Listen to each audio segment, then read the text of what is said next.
खुला करते हैं। ये वाली स्लाइड में क्या कर रहे थे हम, कोई बता सकता है?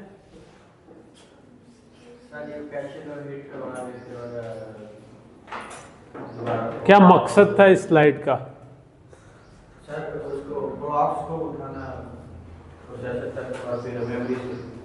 नहीं, ये तो नहीं था, बड़े स्पेसिफिक सा एक मकसद था जो आखिरी हमने चीज़ की थी।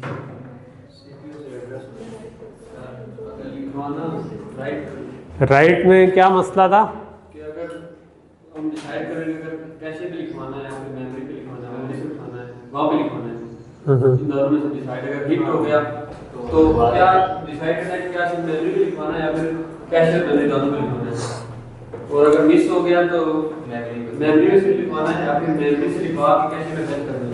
वो था इस स्लाइड का मकसद। ये वाली का है ना, मैं पूछ रहा हूँ इस वाली का। वो तो पॉलिसीज पढ़ी थी हमने, write through, write back, write allocate, no write allocate, 4 policies थी। मिस और हिट के केस थे। मेमोरी और कैशे में एक साथ डाटा लिखवाना है या पहले मेमोरी में लिखवाना है? ये तो वही बात आप दोबारा कर रहे हो। ठीक है, ओके। सो थोड़ा सा वेल प्रिपेयर्ड है करें, मकसद मेरा यही होता है कि थोड़ा सा जगा दूं आपको। तो जो आप बता रहे हैं वो राइट पॉलिसी थी कि अगर राइट पे 2 चीज़ें हमने पढ़ी थी, अगर हिट हुआ है तो क्या करें, ठीक है। सो हिट के केस में क्या सिर्फ कैश पे लिखवाएं या मेमोरी पे भी लिखवाएं? अगर दोनों पे लिखवाएं तो उसे क्या कहते हैं? Right through. नाम से ही पता चल रहा है, थ्रू दोनों में लिखवा दें, ठीक है। और अगर आप ये कहें कि नहीं मैं सिर्फ कैश पे लिखवाऊंगा, मेमोरी पे नहीं लिखवाऊंगा, उस पॉलिसी का क्या नाम था? Right back. उसका फायदा क्या था?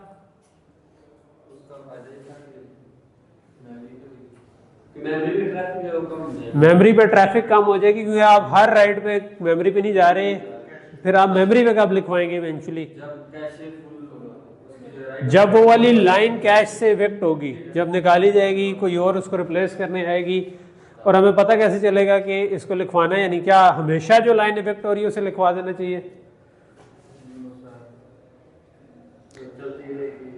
अगर किसी लाइन पर लिखवाया हुआ है, अपडेटेड है, तभी लिखवाना चाहिए। अगर उस लाइन को सिर्फ रीड ही कर रहे थे तो वो बेशक इफेक्ट हो जाए। तो इसका मतलब है कि हमें एक एक्स्ट्रा बिट चाहिए, जिसको क्या हमने कहा था? बिल्कुल आपकी सोच पे उसका नाम था डर्टी बिट, ठीक है। ये उसको हमने डर्टी बिट कहा था, ठीक। सो डर्टी बिट का मतलब है कि जब भी कैश पर लिखवाया गया तो वो लाइन डर्टी होगी, यानी कि वो लिखी हुई है कैश में और कॉपी है, रैम में और कॉपी है, ठीक है। तो हमने उसको कैश में जब भी वो इफेक्ट होगी, अगर डर्टी बिट सेट हुई तो हम कैश लाइन को लिखवा देंगे, ठीक है। अब याद रहेगा ना। अब आपकी सोच का रेफरेंस साथ मैंने डाल दिया, ठीक है, ओके। तो ये स्लाइड का मकसद था कि जो इससे पिछली में डिस्कस हुआ था कि राइट में हमने टैग को पहले कंपेयर करना है, अगर मैच हुआ तो हमने फिर कैश में लिखवाना है। तो एक ही साइकिल में करें तो ये स्लो हो जाएगा, तो इस पे 2 साइकिल लगेंगे। तो राइट के केस में आपका एक साइकिल होगा चेक करने में लग जाएगा और एक साइकिल लिखवाने में लग जाएगा। तो अब क्या करें? अब अगली इंस्ट्रक्शन को अगर डाटा चाहिए तो ये तो मसला हो गया, ठीक है। तो हमें या तो स्टॉल करना पड़ेगा कि भाई नहीं अभी नहीं लिखा हुआ, ठीक है। तो ये दूसरी ऑप्शन ये है कि हम इसको भी पाइपलाइन कर दें, ठीक है। तो ये वाली वो हम कह रहे थे कि हम पाइपलाइन कर दें कि आप एक साइकिल में अगर राइट कर रहे हैं तो हम ऊपर उन वाले रजिस्टर्स में लिखवा दें, अभी कैश में ना लिखवाएं, पैरेलल में कंपेयर करें। अगर कंपेयर हो गया तो हम कहेंगे इधर ही हमारे पास कॉपी पड़ी हुई है। जब अगली दफ़ा राइट आएगा, कोई अगला राइट, तो वो भी पहली दफ़ा कंपेयर करेगा, तो उस वक्त इसको लिखवा देना, ठीक है। अच्छा, अब लेकिन मसला ये पैदा हो गया कि अब जब आपने कंपेयर करना है तो डाटा कैश में भी हो सकता है, डाटा इस लाइन पे भी हो सकता है। तो इस लाइन पे कंपेयर करने के लिए हमने डाटा भी स्टोर कर दिया, उसका एड्रेस भी स्टोर कर दिया। तो जब भी हमने फिर इसका मतलब है कैश इसको चेक करना है, तो हमने ना सिर्फ कैश में चेक करना है बल्कि इसमें भी चेक करना है। अगर इसमें हिट हो गया तो इसकी प्रायोरिटी ज़्यादा है, क्योंकि ये मोर रिसेंट कॉपी है जो भी कैश पे नहीं लिखवाई। तो जो रिसेंट कॉपी आप वो उठाएंगे ना, क्योंकि लास्ट जो लिखी गई थी चीज़ आप वही एक्सपेक्ट कर रहे होंगे कि मैं मेमोरी से रीड करूँ तो मिला। तो इसको हम कहते हैं पाइपलाइनिंग कैश, ठीक है। कि कैश राइट्स को आप पाइपलाइन कर दें। ठीक। अच्छा, एक और जो राइट्स के अंदर एक इंटरेस्टिंग चीज़ है वो है कि रीड और राइट जो है ना वो फंडामेंटली एक लिहाज से डिफरेंट है। जब प्रोसेसर चल रहा होता है और मैंने कहा कि जी जाके फलां एड्रेस पे फलां डाटा लिखवा दो, स्टोर वर्ड यही कहता है ना कि फलां एड्रेस पे फलां डाटा लिखवा दो, तो जो राइट है उस पर प्रोसेसर को जो प्रोग्राम चल रहा है रुकने की ज़रूरत नहीं है, अनलेस कि आपको वो डाटा बाद में रीड करना हो। जब रीड करना हो उस वक्त आप इंतज़ार कर लें या कुछ कर लें, लेकिन अगर आपने ज़रा लिखवाया ही है तो आप आगे बेशक चलता रहे आगे प्रोग्राम। ठीक, बात समझ आ रही है ना। लोड वर्ड के केस में आपको इंतज़ार की ज़रूरत है, क्योंकि लोड वर्ड के बाद वो जो भी आप डाटा रीड कर रहे हैं वो आपने इस्तेमाल करना होता है। ठीक है, तो रीड जो होती है उसमें जब तक वो मेमोरी से डाटा आएगा नहीं तब तक आप आगे नहीं चलते, क्योंकि आपको वो आगे इस्तेमाल करने की ज़रूरत होती है। राइट करते हुए आपको मसला नहीं है, क्योंकि राइट करते हुए वो आप इसको हम बाज़ का इसके लिए यूज़ लफ्ज़ करते हैं कि राइट जो है वो पोस्टेड राइट्स होते हैं। जिस तरह आप ख़त पोस्ट कर देते हैं ना, ऊपर एड्रेस लिखा, अंदर डाटा जो आपका ख़त था वो लिखा और पोस्ट ऑफिस को दे दिए, तब आप बेफिक्र हो जाते हैं अभी उस बंदे को पहुंचा नहीं होता। ठीक, पहुंचा तो पोस्ट ऑफिस पूरा काम करके करेगा। यही काम हम मेमोरी के साथ भी कर सकते हैं कि भाई ये डाटा ये एड्रेस है, लो भाई उसने ओके कर दिया कि ठीक है मैं लिखवा देता हूँ। ठीक है, तो आप चलो ठीक है आप अगला काम करना शुरू कर दें। ठीक है, तो राइट पे क्योंकि प्रोसेसर को नहीं रोकना पड़ता और रीड के ऊपर प्रोसेसर को रोकना पड़ जाता है और हम प्रोसेसर को रोकना नहीं चाहते, तो एक काम हम ये कर सकते हैं कि हम रीड को राइट के ऊपर प्रायोरिटी दे दें। ठीक है, कि जब रीड आ रही हो तो हम राइट भी करते रहें रीड भी करते रहें, लेकिन रीड को राइट के ऊपर प्रायोरिटी देते हैं। यानी कि अगर लोड वर्ड आया है तो आप मेमोरी से फैच करने पे मेमोरी पे एक राइट भी जाना था रीड भी जाना था, तो आप कहेंगे यार रीड को प्रायोरिटाइज कर दें थोड़ा सा। ठीक, अच्छा अगर वो करेंगे तो जो हम अमूमन करते हैं प्रोसेसर में, तो वो करेंगे तो उससे एक और मसला पैदा हो जाएगा। ठीक है, वो मसला ये पैदा हो जाएगा कि हो सकता है कि जो चीज़ हमने रीड करनी थी वो उन पेंडिंग राइट्स पे हो, यानी कि जो भी हमने राइट रोके हुए हैं। ठीक है, तो आप राइट पे रीड को प्रायोरिटी दे देंगे, इसका मतलब हमें राइट रोक के कहीं पे रखने हैं। ठीक है, तो जो रोक के रखने हैं उसके लिए जो हम थोड़ी सी लट से हम कहेंगे यार हम 4-5 राइट्स जो है ना वो या 10-12 राइट्स जो हैं वो पेंडिंग रख सकते।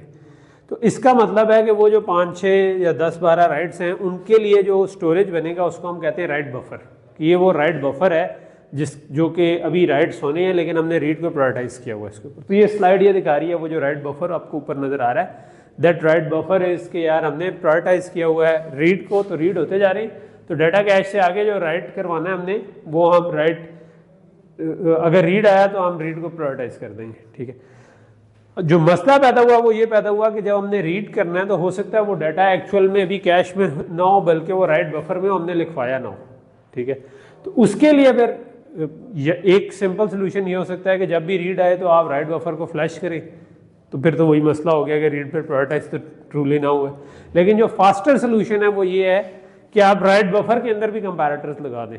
आप राइट बफर में साथ लगा देंगे यार अगर एड्रेस इसमें मैच कर गया तो आप इधर से उठा लेंगे। ठीक है, और अगर इसमें ना मैच हुआ तो फिर कैश से उठा लेंगे। तो जब भी मैंने रीड करना है तो मैं कैश में भी चेक कर लूँ और राइट बफर में भी चेक कर लूँ। अगर राइट बफर में मैच हुआ इसका मतलब है ये मोर रिसेंट है, तो मुझे राइट बफर से नहीं, हो सकता है राइट बफर में भी 2 एंट्रीज पड़ी हो, यानी आपने एक दफ़ा स्टोर वर्ड किया कुछ और कैलकुलेट किया फिर स्टोर वर्ड उसी लोकेशन पे किया, तो राइट वर्ड में भी पहले एक राइट पड़ा हुआ था और एक बाद वाला राइट पड़ा हुआ था। तो जो भी मोस्ट रिसेंट है यानी कि जो सबसे आखिर में लिखा गया उस वाले से हम डाटा उठाकर कैश में वो रीड को वापस रिटर्न कर देंगे ताकि प्रोसेसर को रोकना ना पड़े, प्रोसेसर चलता रहे।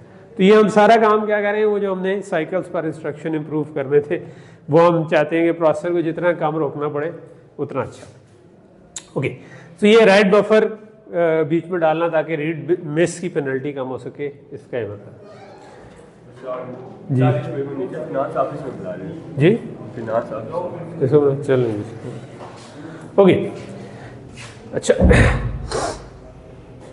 एक अब इसमें कुछ छोटे छोटे से टॉपिक रह गए, फिर हमारा कैश का ख़त्म हो जाएगा एंड हमारा मिड टर्म का वहाँ तक ही होगा जहाँ तक हमारा अभी कैश वाला हिस्सा ख़त्म होगा। हम वर्चुअल मेमोरी से अगला टॉपिक है वो हम अभी नहीं करेंगे, वो हम मिड के बाद इंशाल्लाह करते हैं। अच्छा, एक और जो प्रॉब्लम है वो है कि टैग जो है ना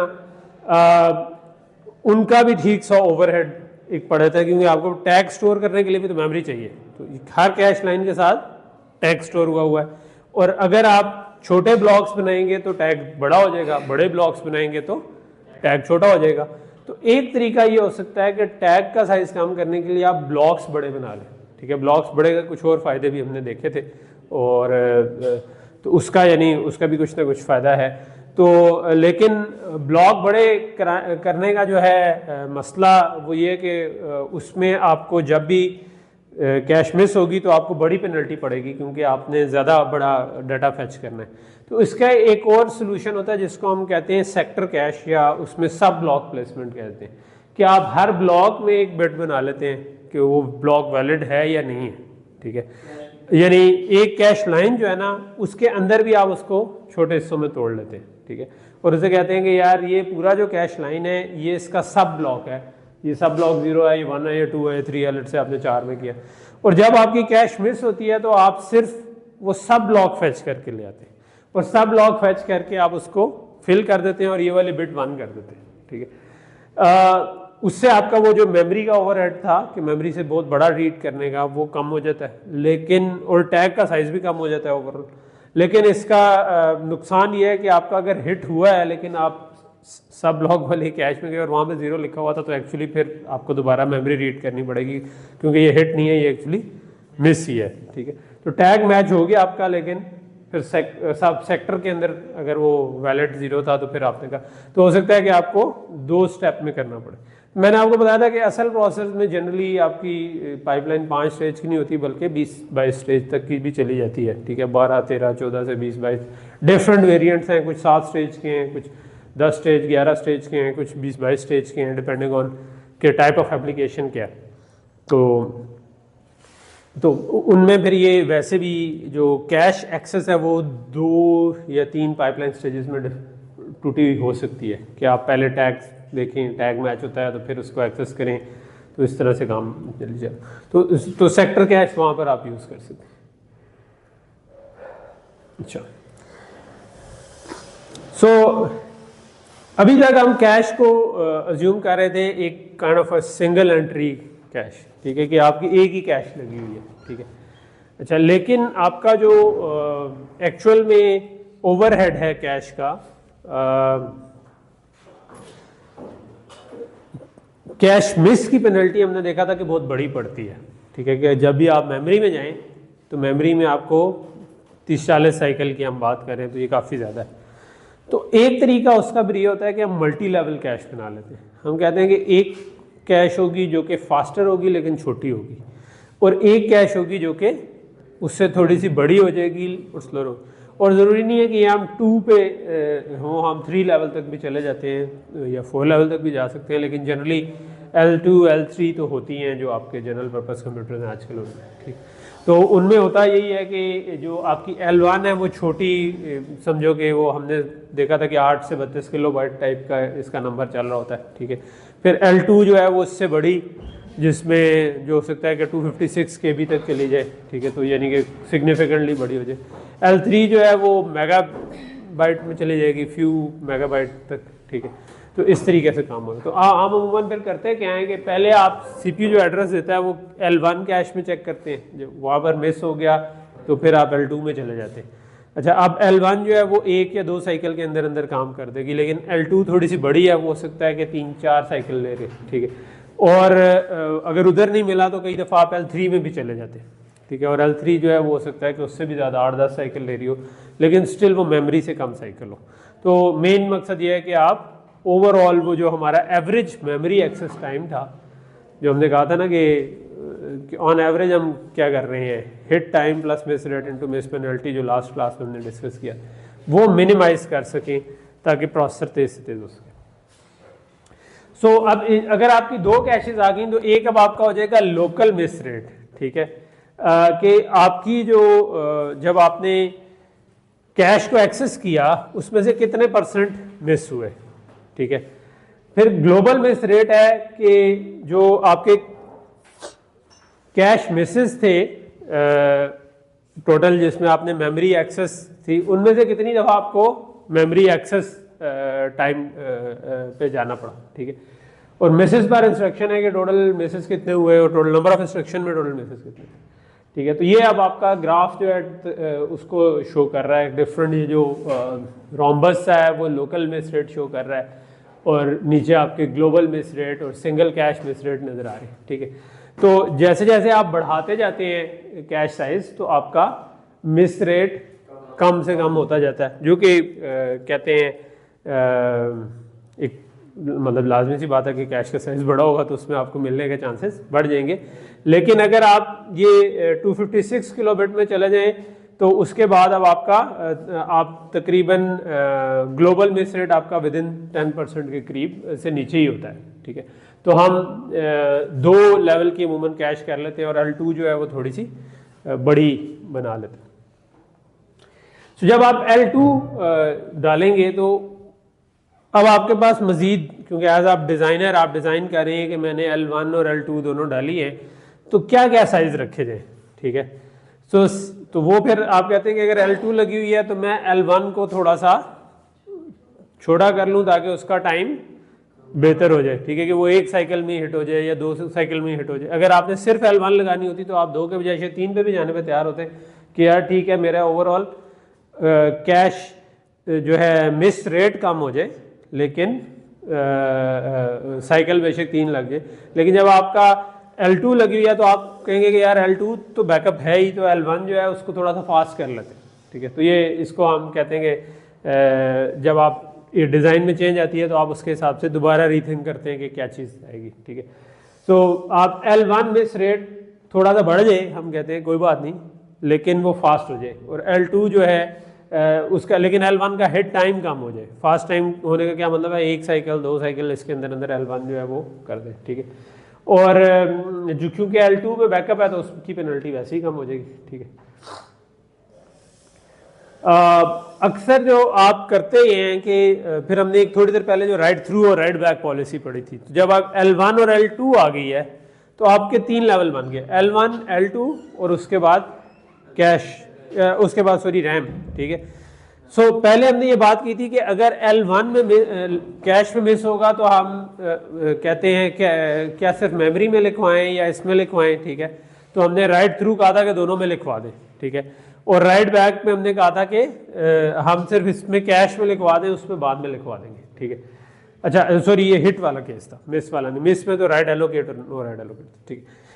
तो जो वजह थी जिसकी वजह से हम कह रहे थे कि राइट बैक का कुछ फ़ायदा है, वो क्या फ़ायदा था कि मेमोरी की ट्रैफिक कम होती है, ठीक है। अच्छा, क्योंकि L1 और L2 टिपिकली एक ही चिप के ऊपर होती हैं, रैम आपकी बाहर लगी होती है और पिनों पे जा रही होती है। पिने पे जब आप ट्रैफिक करते हैं तो वो ज़रा स्लोअर ट्रैफिक होती है, जो आपकी चिप के अंदर ट्रैफिक है वो फास्टर चल सकती होती है, ठीक है।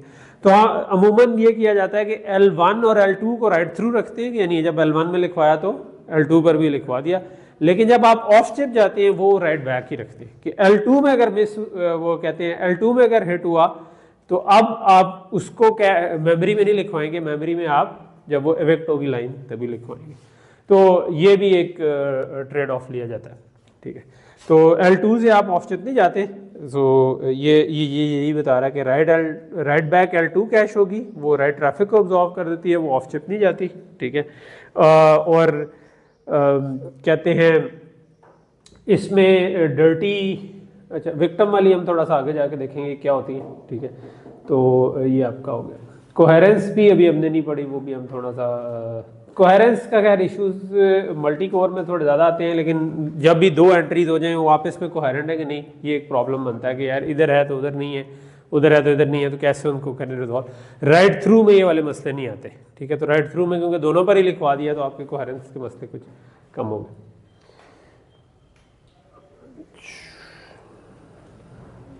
तो ये उसी को ये शो कर रहा है कि आपका जो L2 का हिट टाइम जो है वो 8 साइकिल हो या 16 साइकिल हो, उसके हिसाब से आपके जो एग्जीक्यूशन टाइम बन रहे हैं वो कितने बनेंगे। और जो वाई एक्सेस है उसमें है कि सेकंड लेवल कैश साइज़ कितना होगा, ठीक है। तो कैश साइज़ आप अगर बढ़ाना शुरू कर दें, ठीक है, जो कि ऊपर की तरफ बढ़ है, तो ओवरऑल आपका जो है वो एग्जीक्यूशन टाइम कम होता जाएगा, ठीक है। अच्छा, इंक्लूजन पॉलिसी क्या चीज़ है कि क्या अगर मैंने दो कैश लगाई हैं L1 और L2, तो क्या L1 जो होगी वो एक सबसेट ऑफ L2 होगी या नहीं? यानी जिस तरह एक ही अगर कैश होती, तो हमने क्या कहा हुआ था कि जो मेमोरी है उसी में से कॉमन यूज होने वाली चीज़ें कैश में आएंगी। क्या यही चीज़ हम अप्लाई करेंगे L1 और L2 में भी कि L1 is a copy of what ever is present in L2, उसमें से जो ज़्यादा यूज़ होने वाला मटेरियल है वो L2 में रखें? या हम ये कर सकते हैं कि एक ऑप्शन ये है कि हम यही करें, ठीक है, कि हम कहेंगे यार जो मेमोरी है उससे कुछ चीज़ें फैच होकर L2 में आएंगी और L2 से कुछ चीज़ें फैच होकर L1 में आएंगी। लेकिन एक दूसरी ऑप्शन ये भी आप रखते हैं कि यार नहीं, मैं इस तरह सेम चीज़ की कॉपी L1 में भी है और L2 में भी है, राइट। सो अगर एक चीज़ की कॉपी L1 में भी L2 में भी है तो इसका मतलब है कि कुछ स्पेस ज़ाया हो रही है। तो कुछ कंपनियां ये ट्रेड ऑफ ले लेती हैं कि नहीं, हम इनको इंक्लूड, ये उसकी कॉपी नहीं होगा बल्कि आप किसी एक में रख लें, ठीक है, तो ताकि वो जगह ज़ाया ना जाए। और लेकिन अगर आप इंक्लूसिव कैश बनाएंगे तो इंक्लूसिव कैश इसको कहते हैं कि नहीं, जो L1 है ना वो L2 का सबसेट ही है, ठीक है। अच्छा, तो जो इंक्लूसिव कैश इसको कहते हैं, दूसरी को एक्सक्लूसिव कैश कहते हैं, ठीक है। तो इंक्लूसिव कैश जो है वो ज़रा उसमें कोहेरेंस इश्यूज ज़रा कम होते हैं और कह लो कि इजी टू डिज़ाइन है। एक्सक्लूसिव में थोड़ा सा आपको केयरफुली डिज़ाइन करना पड़ता है, कोहेरेंस को भी रिजॉल्व करना है हमने कि इसमें है उसमें नहीं है, उसको कैसे फिक्स करेंगे, ठीक है। तो जो एक्सक्लूसिव है वो दूसरी है कि इनर कैश में hold lines that are not in outer cache, ठीक है। तो अगर इनर कैश वाली आउटर कैश में हमेशा है तो इसको हम कहेंगे इंक्लूसिव कैश है, अगर हमेशा नहीं है तो उसको कहेंगे कि ये एक्सक्लूसिव कैश है। तो एक्सक्लूसिव कैश में उमूमन फिर जब कहते हैं इनर कैश में कोई लाइन लानी होती है तो हम एक काम ये करते होते हैं कि जो इवेक्ट हो रही है वो आउटर कैश में ले जाते हैं, ठीक है। तो कैश लाइन स्वैप हो जाती हैं बजाय इसके, यानी कि जो इवेक्ट करके उसको डिस्कार्ड करने के बजाय, क्योंकि आउटर कैश से उठा के इनर कैश में ला रहे हैं तो इनर कैश वाली आप आउटर कैश में ले जाते हैं लाइन।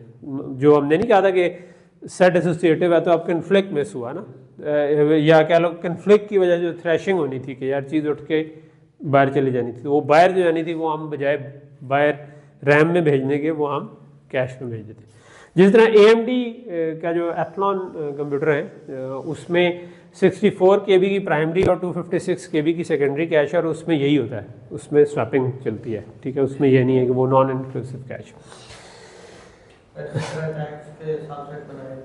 जी टैग के साथ साथ बनाया था तो वो फिर मेमोरी में चला जाता था। इसका ये है कि टैग चेंज हो जाएगा मेमोरी में। हाँ, इसमें हमने कैश को उस तरह से ब्लॉक्स में नहीं तोड़ा होगा जिस तरह मेमोरी को ब्लॉक्स में तोड़ा था। इसमें टैग सेम ही होगा, जो L1 का टैग है और L2 का टैग है वो सेम टैग ही होगा। हम टैग को मैच करेंगे कि ये टैग उधर पड़ा हुआ है तो उसको इधर ले आओ और इस वाले टैग की कैश लाइन को उधर ले जाओ। तो इसमें यानी वो वाला स्टेप नहीं करना पड़ेगा जो हमने वो मेमोरी को ही जो ब्लॉक्स में तोड़ा हुआ है।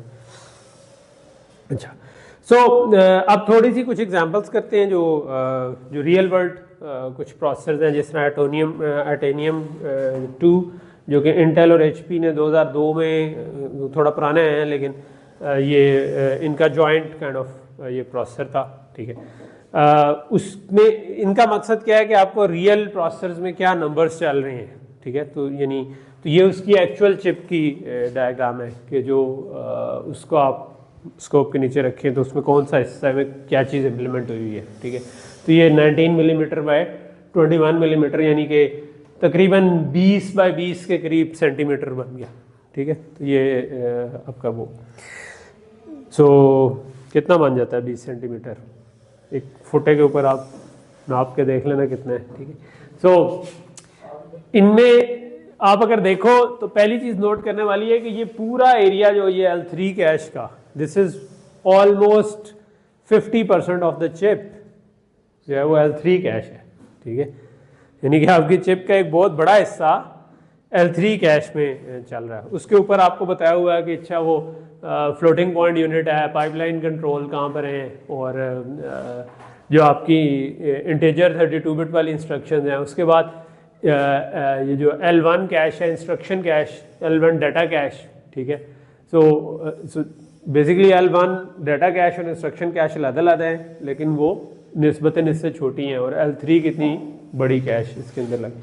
लेकिन अगर हम इसमें देखें कि तो क्या नंबर हैं, तो हमने कहा था 8 से 32 के बी तक क्या नंबर बनता है। तो L1 कैश जो है वो 16 किलोबाइट की है, ठीक है, तो वही नंबर से 4 वे सेट एसोसिएटिव है। तो सेट एसोसिएटिविटी हमने पढ़ी थी कि हम 2 वे रखेंगे 4 वे रखेंगे, तो इसमें 4 वे सेट एसोसिएटिव थी। 64 बाइट की एक कैश लाइन है, ठीक है, जो आप कैश ब्लॉक या लाइन जो आप फैच करके लाते हैं वो 64 बाइट की थी।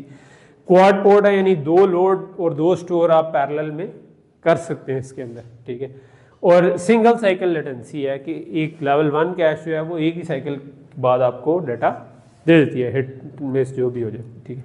लेवल 2 कैश जो है वो उससे सिग्निफिकेंटली बड़ी है, ठीक है, 256 किलोबाइट की आपकी कैश है, ठीक है, यानी 16 टाइम्स उससे बड़ी होगी, ठीक है। और ये भी 4 वे सेट एसोसिएटिव है। इसकी कैश लाइन जो है वो 128 बाइट की है, ठीक है, तो उससे ये भी डबल होगी। और ये भी क्वाड पोर्ट है, लेकिन जिसमें 4 लोड या 4 स्टोर चल रहे होंगे। और इसकी 5 साइकिल की लेटेंसी है। तो मैं ये बता रहा था ना कि आपका जो लेवल 1 कैश है जो वो हम अमूमन सिंगल साइकिल में रख लें, लेवल 2 जो है वो थोड़ा सा वो बड़ी रखें, वो 3-4 साइकिल ले ले। तो इसका मतलब है कि आपको मेमोरी से जो पढ़ना था 40 साइकिल, उसके बजाय 5 साइकिल में काम हो जाएगा अगर L2 मिल गया।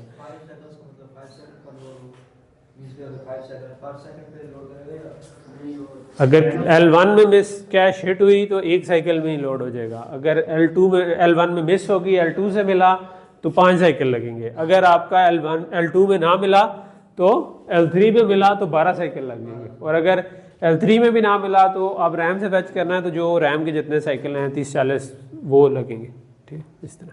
एक साइकिल रिक्वायर्ड टाइम है, ये कितना होगा? ये तो अब उसके जो क्लॉक स्पीड है उस पर डिपेंड करता है ना। अब अगर 1 गीगाहर्ट्ज़ पे चल रहा है तो 1 नैनोसेकंड होगा। फ्रीक्वेंसी और पीरियड का रिलेशन आपको पता होना चाहिए।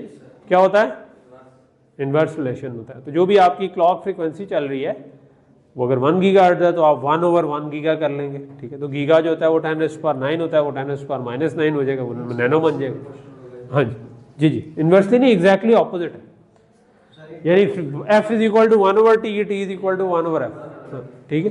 तो जो भी आपका टाइम पीरियड है वो आप हमेशा निकाल सकते हैं। आपको प्रोसेसर की फ्रीक्वेंसी पता हो कि इस फ्रीक्वेंसी पे चल रहा है, आप उसका 1/, वो करें तो आपके पास सेकंड्स आ जाएंगे, ठीक है। तो 3 गीगाहर्ट्ज़, तो मैं आपको कह रहा हूँ कि 1 गीगा पे चल रहा है तो 1 नैनोसेकंड होगा। वो मैं क्या कह रहा हूँ, 1 गीगाहर्ट्ज़ इज 1 × 10⁹ और अगर मैं ये आपकी फ्रीक्वेंसी थी तो t = 1/f किया है मैंने सिंपल। तो मैं जो 1 नैनोसेकंड बोलता हूँ तो इसका मतलब है कि 1/1 × 10⁹, ठीक है, विच इज़ इक्वल टू 1 × 10⁻⁹, ठीक है। और -9 जो होता है वो नैनोसेकंड, मैं इसलिए 1 नैनोसेकंड, ठीक है। तो आप इनमें डील कर रहे हो तो आपको थोड़ा सा आइडिया हो जाता है। अच्छा 1 गीगा होगी तो ये 1 नैनोसेकंड होगा, फिर आपको उसी से 500 मेगा होगी तो इसका अंदर 2 नैनोसेकंड हो जाएगा, उससे डबल होगी, ठीक है। तो 100 मेगा होगी तो 10 नैनोसेकंड हो जाएगा, ठीक है। तो ये वाले नंबर्स अमूमन रफली आपको पता होने चाहिए, क्योंकि मैं FPGA पे काफ़ी काम कर रहा हूँ। तो FPGAs पे हम 100 मेगाहर्ट्ज़ 200 मेगाहर्ट्ज़ पे डील कर रहे होते हैं, तो वो 10 नैनो और क्या लो कि 5 नैनो उसका आपको आइडिया होती है। So this is an example जिसमें आपको रियल टाइप की कुछ नज़र आ रही है। तो L3 जो है वो आप मेगाबाइट में चली गई, 3 मेगाबाइट, ये जो पूरा एरिया है 3 मेगाबाइट की रैम। आपको 3 मेगाबाइट अगर ऑन चिप बनानी हो तो आप देखेंगे वो पूरे प्रोसेसर का जितना एरिया उसी में ही लग जाता है, ठीक है। सो आजकल के जो प्रोसेसर है उस पर स्टोरेज कई जगहों पर यूज़ हो रही होती है। मिसाल के तौर पर सिर्फ इधर ही नहीं यूज़ हो रही होती, इसके अंदर शायद ब्रांच यूनिट छोटा सा है, लेकिन ब्रांच यूनिट के अंदर भी आजकल कैश रैम यूज़ हो रही होती है प्रेडिक्ट करने के लिए कि अगले ब्रांच होगी या नहीं होगी, यानी इफ एल्स में किस तरफ जाएंगे, क्योंकि उससे भी ठीक से पेनल्टी पड़ी, ठीक। सो ये आपका एक पावर 7 है 2009 से। इसके अंदर अगर हम देखें तो ये आपका IBM का था और इसके अंदर आपके देखें तो नंबर ऑफ कोर्स 8 है, ठीक है। तो 8 आपकी अलग कोर्स हैं, ये जो कोर 1 कोर 2, कोर से मुराद है कि 8 प्रोसेसर लगे हुए हैं, ठीक है। हर प्रोसेसर के साथ अपनी L2 कैश है, ठीक है, लेकिन L3 कैश कॉमन है, ठीक है। तो ये भी बड़ी कॉमन सी टोपोलॉजी है, ठीक है, कि जो आपके सर्वर क्लास कंप्यूटर होते हैं ना, जिसमें जो डाटा सेंटर्स में यूज़ हो रही हैं, उनमें कई दफ़ा ये बड़ी कॉमन सी टोपोलॉजी होती है कि जो आपके मल्टीपल कोर्स हैं उनके लिए अपनी L1 होगी, अपनी L2 होगी, लेकिन L3 जो होगी उन सब की कॉमन हो जाएगी, ठीक है, क्योंकि वो पीछे जो रैम जिसको यूज़ कर रहे हैं वो शेयर्ड है, ठीक है। तो उधर से जो डाटा आता है वो L3 कॉमन रख ली, और L2 और L1 जो है वो आपने हर कोर की अपनी अपनी रख ली, ठीक है। तो जिस तरह अब इधर L1 जो है वो 32 KB की है, तो ये ज़रा सा उससे नया है। तो अब वो जो पिछले में 16 KB थी, इसमें 32 KB की इंस्ट्रक्शन कैश है। ये जो I और D लिखा हुआ है ये इंस्ट्रक्शन और डाटा के लिए, तो 32 KB की इंस्ट्रक्शन है, 32 KB की डाटा कैश है। अच्छा, इनकी 3 साइकिल की लेटेंसी है, इसका मतलब ये कोर ज़रा हाईली पाइपलाइन कोर होगी, यानी कि जिसमें वो जो ज़्यादा साइकिल लग रहे हैं इसमें भी, तो ओवरऑल हो सकता है कि 10-15 साइकिल उसकी कम से कम पाइपलाइन डेप्थ हो। 256 KB की L2 कैश है पर कोर, और इसकी 8 साइकिल की लेटेंसी है, ठीक है। और 32 MB की यूनिफाइड L3 कैश है, और ये कहते हैं कि 25 साइकिल लेटेंसी है इसकी, ठीक है। तो L3 की लेटेंसी स्टिल सिग्निफिकेंट है, 25 जो है वो उससे बहुत ज़्यादा कम नहीं है कि आप बाहर ऑफ चिप जाते हैं, लेकिन ये सर्वर क्लास कंप्यूटर है तो हो सकता है कि इसमें मेमोरी में जाने की लेटेंसी थोड़ी सी एक चिप से दूसरे में ज़रा और डिफरेंट हो। तो ओके,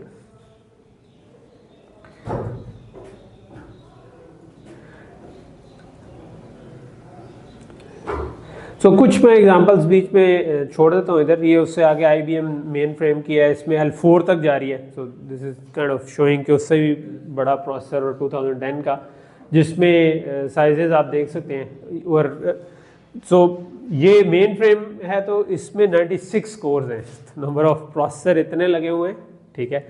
और लेकिन इसमें मल्टीपल चिप्स हैं, एक चिप के ऊपर 4 कोर्स हैं, ठीक है। तो ऐसी मल्टीपल चिप्स लगी हुई हैं, और उनमें फिर आपकी जो कुछ ऑफ चिप कैश भी हैं, जिस तरह ये आपकी L4 है विच इज़ ऑफ चिप, वो तकरीबन ये तो 1 GB के करीब अप्रोच कर रही है ना, यानी उससे उसका 70% के करीब कह लें, ठीक। इस वक्त जो सर्वर कंप्यूटर यूज हो रहे हैं जी, उनमें मोस्टली कितनी कॉस्ट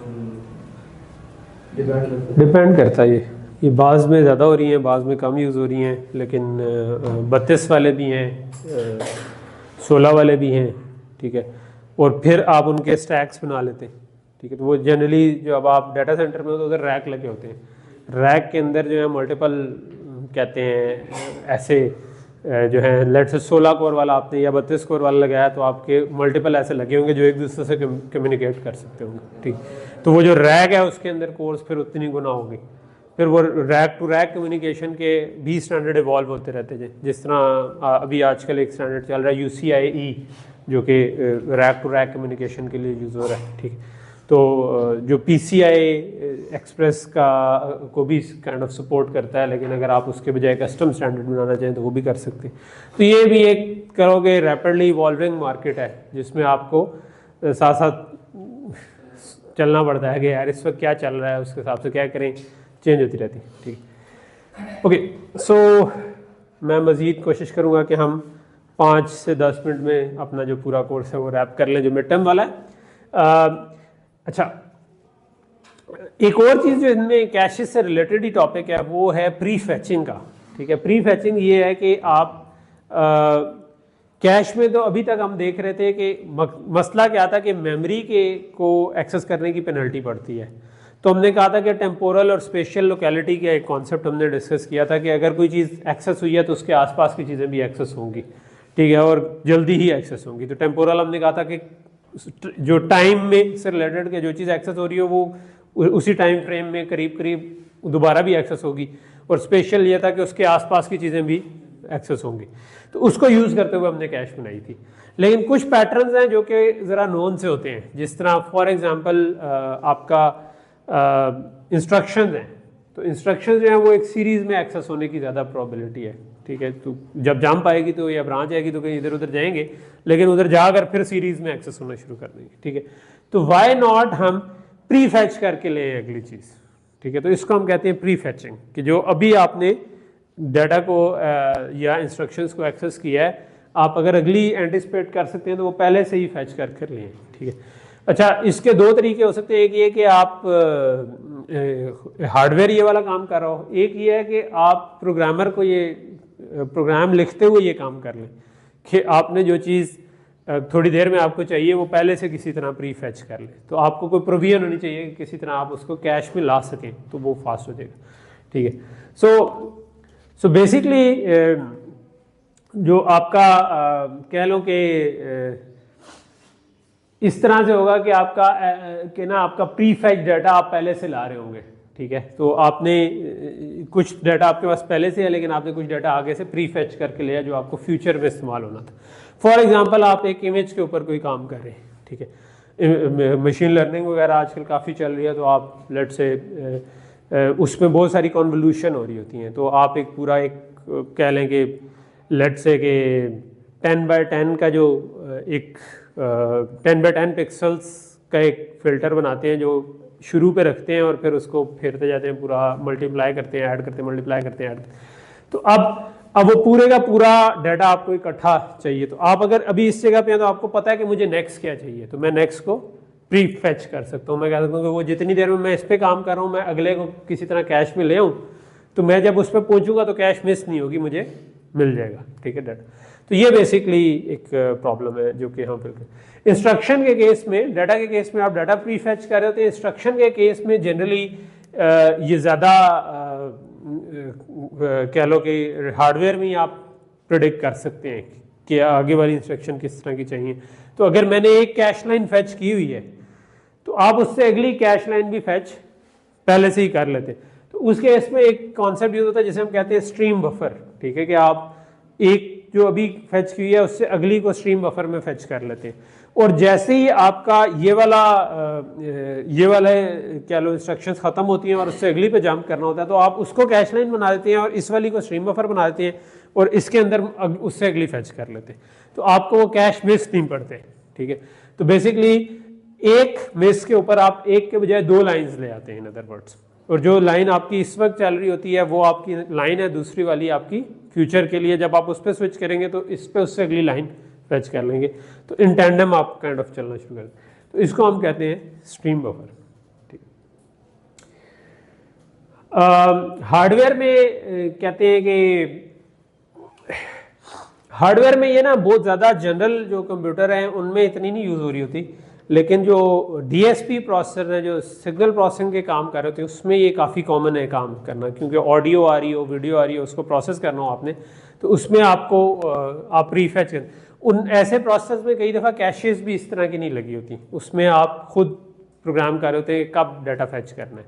तो उनमें हम एक चीज़ ये करते हैं कि जिसको आप कहते हैं कि अगला ब्लॉक भी साथ ही फैच करके ले आओ। तो उसमें एक 1 ब्लॉक लुक अहेड या n ब्लॉक लुक अहेड जिसे कहते हैं कि n आगे से फैच करके ले आओ। मिसाल के तौर पर कमरान जरा इधर आना, अगर आपका ये कोई इमेज होता, ठीक है, और मैं इसको कॉलम वाइज रीड करना चाह रहा हूँ, तो मैं ये करूँगा कि इसको मैंने जब रीड किया तो उसके बाद मैंने ये रीड करना है। तो ये रैम में तो सीरीज़ में पड़ा हुआ है ना, यानी ये पूरा एक रो पड़ी है, उसके बाद उससे अगली रो पड़ी है। तो मैं जब ये रीड कर रहा हूँ तो मुझे रैम में इतना आगे जाना है, तो मैं इतने ब्लॉक्स आगे से रीड कर लूँ। तो इस किस्म का काम भी कर रहे होते हैं कि आप बजाय 1 के बाद उसका n ब्लॉक आगे जाना चाह रहे होते हैं, ठीक। तो ये जो है ये थोड़े से जो स्पेशली DSP टाइप के प्रोसेसर हैं उनमें आप ये प्रीफैचिंग कर रहे होते हैं। ये इमेजेस और वीडियोस वगैरह हम करते हैं उसके लिए तो टाइम ज़्यादा यूज होता है, साइकिल ज़्यादा यूज होते हैं। क्यों? क्योंकि डाटा साइज ज़्यादा है। हाँ, डाटा साइज ज़्यादा होने की वजह से ज़्यादा एक्सेस तो करनी पड़ेगी, वो तो करेंगे ही, लेकिन वही हम कोशिश कर रहे हैं ना कि उनको प्रीफैच जितना कर सकें, ठीक। तो सॉफ्टवेयर प्रीफैच का मतलब है कि किसी तरह सॉफ्टवेयर में आप प्रीफैच कर सकते हो कि यार मैं अगर ith एलिमेंट पे काम कर रहा हूँ तो i+1 को मैं पहले ही फैच कर लूँ। इसके अंदर अब असल में मसला ये होता है कि ना, क्योंकि प्रोग्राम लिखते हुए हम जो प्रोग्रामर होते हैं वो अमूमन हार्डवेयर अवेयर इतने नहीं होते। आपका एक क्वेश्चन था कुछ क्लासें पहले कि हम क्यों पढ़े हैं, हम तो कंप्यूटर साइंस वाले, ठीक है। सो आप कंप्यूटर, तो मैं जो उसकी एक वजह ये भी है कि जो कोड अच्छा तेज चलने वाला है, अगर आपको कंप्यूटर की सेंस होगी तो आप उसको थोड़ा सा इम्प्रूव कर सकते हैं, ठीक है। तो लेकिन यही वाला मसला होता है कि जो सॉफ्टवेयर लिखने वाला है उसको ये नहीं पता कि मैं कितना आगे से फैच करूं, क्योंकि एक तो उसको हार्डवेयर का अंदाज़ा नहीं होगा, दूसरा ये कि हार्डवेयर का अंदाज़ा हो भी जाए तो कैश मिस जो है वो प्रेडिक्टेबल नहीं है। आपको पहले से नहीं पता कि यार कोई और किस जगह पे कौन सी चीज़ मैप होगी और किसका कॉन्फ्लिक्ट आएगा, तो ये सारा आप प्री कंप्यूट नहीं कर सकते। तो ये वाला मसला हमें बनता है कि यार कितना आगे से फैच करें, क्या मैं 10 ब्लॉक आगे से फैच करूं और अभी मैं उससे 10 पीछे वाले से कर रहा हूं, तो ये वाला एक प्रॉब्लम बन जाता है कि प्रेडिक्टेबिलिटी नहीं है। अगर आपने ज़्यादा क्लोज फैच करना शुरू कर दिया तो हो सकता है कि आप स्टिल जल्दी से चल लें और उतनी देर में भी वो डाटा ही ना आया हो, ठीक है। तो अगर आपने बहुत देर से कर लिया तो आप वो करके डाटा का इंतजार ही कर रहे होंगे, ठीक है। तो ये दोनों केस जो है ये मुश्किल है टू हैंडल कि आप सॉफ्टवेयर में ये काम कर सकें। तो सॉफ्टवेयर में प्री फैचिंग उतनी कहते हैं हर तरह के जनरल पर्पस प्रोसेसर्स में इतनी ज़्यादा इस्तेमाल नहीं हो रही होती, हार्डवेयर में आपका काइंड ऑफ कर होता है, ठीक है। इसमें एक और चीज़ भी आ गई है कि आप कंपाइलर भी बाज़ का इसको ऑप्टिमाइज कर देते हैं, जो एक ही तरह की करीब की एक्सेसेस होती हैं उनको आप इकट्ठा फैच कर लें और उससे चीज़ हो जाए। आप चीज़ों को इंस्ट्रक्शंस को थोड़ा सा रीऑर्डर ऐसे कर लें कि वो कैश के हिसाब से अच्छी हो, ठीक है।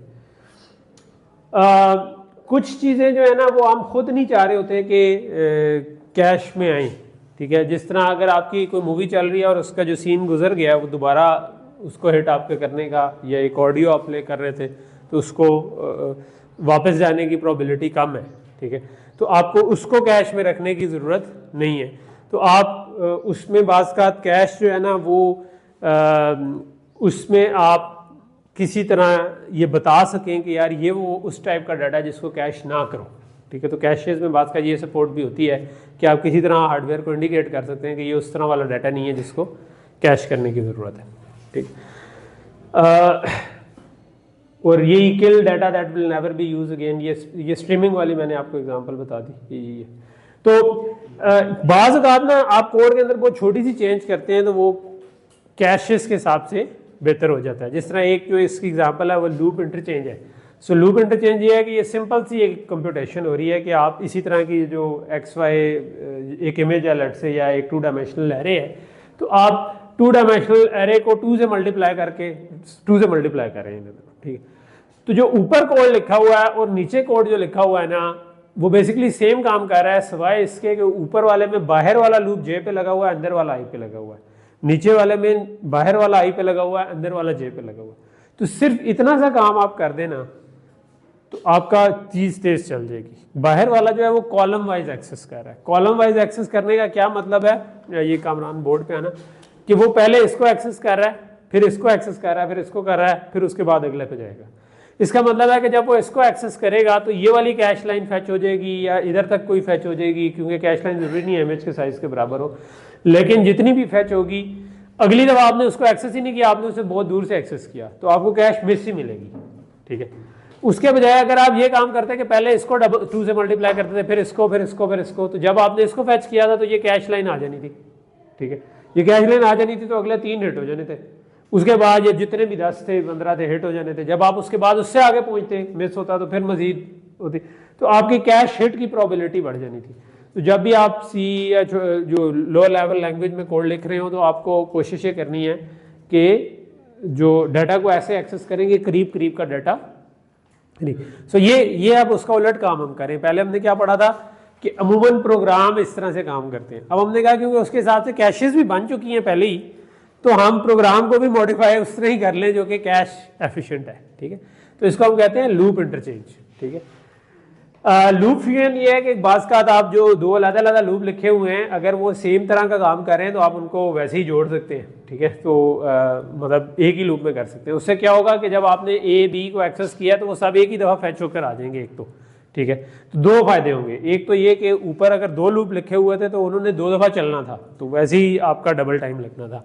लेकिन सिर्फ ये फ़ायदा नहीं है, उसका दूसरा फ़ायदा ये भी है कि आपने पहले ए को फैच किया था, वो कैश में आया, फिर अगली दफ़ा जब वो पूरा एरे हो गई तो दोबारा तक जब आप पहुंचेंगे अगले लूप में तो वो कैश में नहीं होगा, तो फिर दोबारा फैच किया।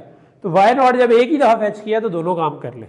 तो ये कोड लिखते हुए तो ये जो आपके सवाल का वो जवाब बनता है कि आप जब कोड लिख रहे हो तो आपको अगर कैशेस का आइडिया है, हार्डवेयर का आइडिया है, तो आप उसको लिखते हुए कुछ चीज़ों का ख्याल करेंगे। ये मैंने अपने मतलब वो एक्सपीरियंस में कई दफ़ा देखा हुआ है कि आप कोड को ना ज़रा सा ऑप्टिमाइज कर लेते हैं तो चीज़ें मतलब एक कोड था जो हमारा तकरीबन घंटे में चलता था, ठीक है, घंटा लगा के, ठीक है, वो वैसे मैटलैब में था, मैंने उसको कहा लड़के को सी में ले जाए उसको ना, तो हालांकि इतना बड़ा कोड नहीं था, लेकिन वो मतलब वो होता है ना कि बास का जूनियर जो है वो मूड में नहीं होता उतना कि यार और भी 10 काम चल रहे हैं, ये उसके अलावा एक छोटा सा काम है, वो करके उसने एक दिन, खैर वो जब तीसरी चौथी दफ़ा मैंने उससे पूछा तो उसने मुझे होता है ना कि फिर शर्मिंदगी में उसने कोड कर दिया, कोड कर लिया, तो उसके बाद मेरे पास आया तो उसने कहा कि यार सर ये तो 2 मिनट में चल जाता है, तो ये तो मैं हफ्ता पहले कर देता तो जो घंटे घंटे के बाद मुझे रिजल्ट आ रहे थे वो 2-2 मिनट के बाद आना शुरू हो जाते, चीज़ें तेज़ हो जाती, ठीक है। और भी ऑप्टिमाइजेशन कई दफ़ा हम करते हैं क्योंकि नए प्रोसेसर हैं, उनमें आप असेंबली, इनलाइन असेंबली भी लिख सकते हैं जिसमें आप एक ही इंस्ट्रक्शन में मल्टीपल मल्टीप्लिकेशन कर सकते हैं, तो उसमें भी मैंने देखा हुआ कि लोगों ने बड़ी इंप्रूवमेंट की होती वो, लेकिन इससे रिलेटेड नहीं है। और एक जो आखिरी अब हम डिस्कस करना चाहूँगा मैं वो है कि ये जो मैट्रिक्स की मल्टीप्लिकेशन का कोड है, जो टिपिकली हम इस किस्म का कोड लिखते हैं कि मैट्रिक्स मल्टीप्लिकेशन का आपने लूप लिखा हो तो आप पूरी रो लेते हैं, पूरा कॉलम लेते हैं और एक रो को पॉइंट बाय पॉइंट मल्टीप्लाई करते हैं तो एक रिजल्ट आता है, ठीक है। तो अगर आप इसके बजाय कोड को तो इसमें लाजमी सी बात है कि जब आप एक कैश लाइन जितना एक्सेस कर लेंगे तो कैश मिस होगी ही होगी, ठीक है। तो उसके बजाय आप उसको रीस्ट्रक्चर थोड़ा सा इस तरह कर सकते हैं, कामी अगर आप इधर आए बोर्ड पे तो मैं कर दूं कि आप ना ये एक पूरे ब्लॉक के ऊपर कंप्यूटेशन कर लें और फिर इस ब्लॉक से आगे मूव करें। तो अब जब आप इस ब्लॉक से आगे जाएंगे तो ये वाला डाटा आपको मिल जाएगा, अगला वाला आपको एक फैच करना पड़ेगा, ठीक है। तो आप उसको थोड़ा सा ऑप्टिमाइज कर सकते हैं कि ब्लॉक लेवल पे कंप्यूटेशंस करना शुरू कर दें, ठीक है। सो जो इसका ब्लॉक लेवल का कोड होगा वो देखने में थोड़ा सा मैसी है कि जिसमें आपका वो ब्लॉक वाइज कंप्यूटेशन चल रही है, तो ये अंदर जो छोटे लूप 2 लगे हैं ना वो लोकेलिटी को इम्प्रूव करने के लिए लगे हुए, ठीक है। मैं अभी उसकी डिटेल में नहीं जाऊँगा कि इम्प्लीमेंट कैसे हुआ है, वो पूरा लेक्चर इसमें लग जाएगा, लेकिन ये है कि आप जाके इस कोड को देखना तो ये कर क्या रहा है कि ये आपकी लोकेलिटी को इम्प्रूव कर रहा है कि आप एक छोटे ब्लॉक को जो कि जिस पे पूरी कंप्यूटेशन कर लें और उसके बाद अगले ब्लॉक पे मूव हो और उसके बाद अगले ब्लॉक पे मूव हो, तो इस तरह आपका काम हो जाएगा। ओके जी, यहाँ पर हम रुकते हैं फॉर द कोर्स, ठीक है। हमने आज वो जो एक एक्स्ट्रा सेशन रखना था, होपफुली इधर अगली क्लास आज लेने ना आए कोई, नहीं तो फिर हमें अपना क्लासरूम चेंज करना पड़ेगा, ठीक है। अच्छा, तो जो एक्स्ट्रा क्लास रखनी थी उसमें मेन मकसद था कि हम एग्ज़ाम इसको रोक दो और फिर दोबारा शुरू से कर देना, क्यों कर सकते